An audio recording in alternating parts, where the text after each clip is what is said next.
This video article, or vidical, is about sponsorship and the forms and roles sponsors assume as they become involved with participants of literacy. Defining literacy is involved because of its long history and amount of situated definitions. For our purposes as educators, I define traditional literacy as the ability to read and write for the specific needs and audience at hand.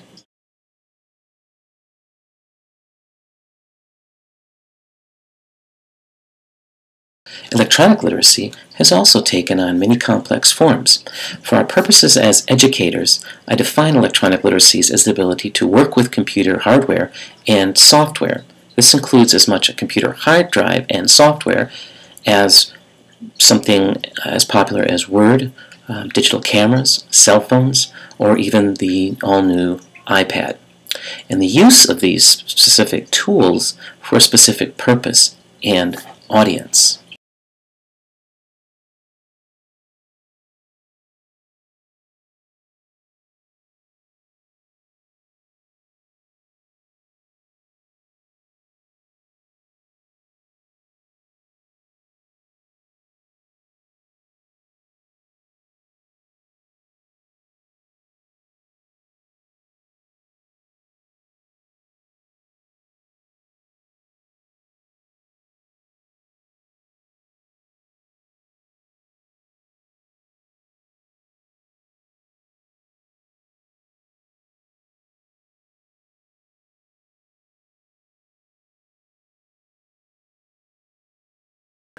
A direct sponsor is a teacher figure who actually teaches a participant a new traditional or electronic literacy. This is why we have an arrow from traditional going down to direct sponsorship, and the same arrow goes from electronic literacy to direct sponsorship.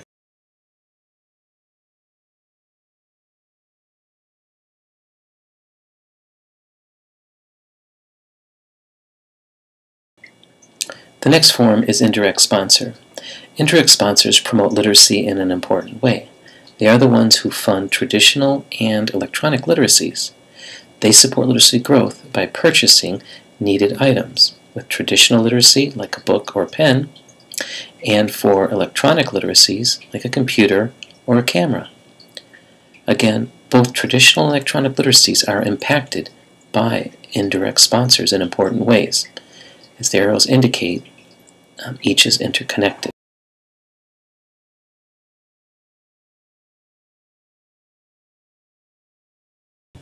The third form is motivator sponsor.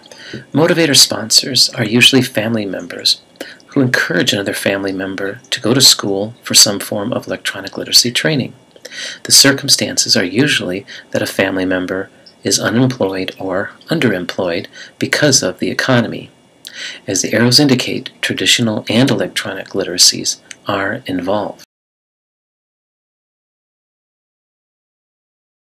The last concept is self-sponsorship.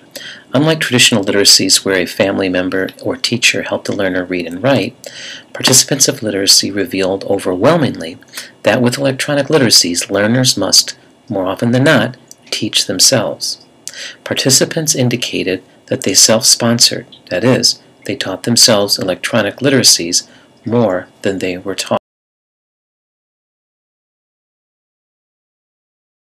From the four sponsor roles just reviewed, direct, indirect, motivator, and self, three sponsor strategy categories came to light. These are financial, psychological, and physical.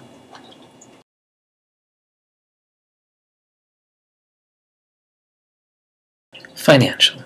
Our first impulse is to believe that a parent or employer does not purchase and supply technology because of caprice or cheapness. However, parents often do purchase technology for their children using credit or other delayed options.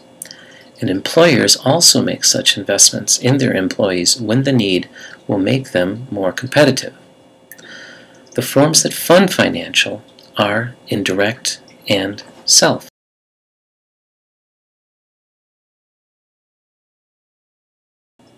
Psychological. The psychological ways that sponsors can affect participants learning electronic literacies can take many positive or negative forms. When negative, participants indicated a sponsor had been destructive in comments about their intellectual abilities, or of employers not giving any increase of wages because of increased educational level or electronic literacy ability. The opposite of these instances were positive, encouraging, or involved something like financial reward. The forms where these acts occur are indirect, direct, motivator, and self.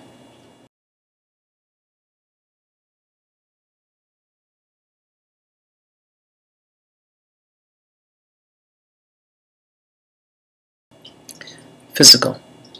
The last is physical.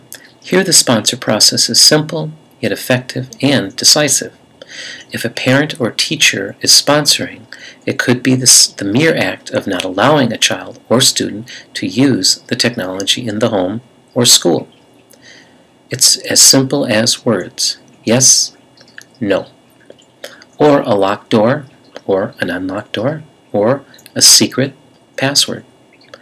The forms where these acts occur are indirect and direct.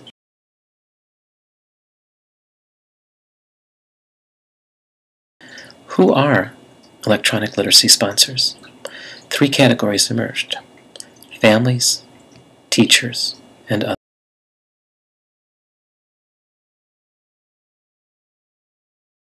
The sponsorship roles that family, teachers, and other partake in are illustrated by the connecting arrows. Our understanding of sponsorship has become both clear and more complicated. With these observations, we will be better equipped to appreciate and observe the forms of sponsorship we share with our students and the forms they have received at home and in the workplace.